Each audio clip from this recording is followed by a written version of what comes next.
Hi friends, welcome back to village flavours and colours. ఇంట్లో తినడానికి ఏమీ లేవు, ఏదో ఒకటి చేసుకొని తినాలనిపిస్తుంది. వంటింట్లో చూస్తే మంచిగా అటుకులు, వేరుశనగపప్పు, శనగపప్పు కనిపించాయి.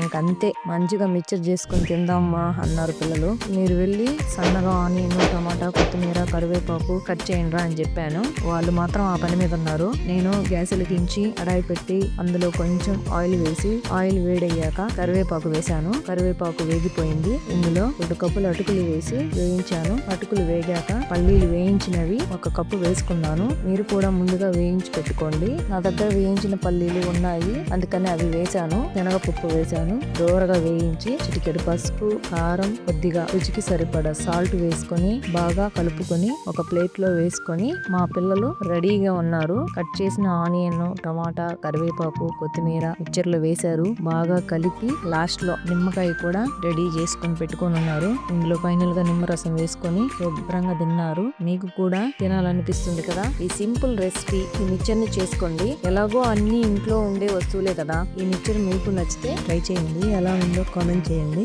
మన ఛానల్ ని సబ్స్క్రైబ్ చేసుకోండి. బాయ్, మరి ఉంటానండి.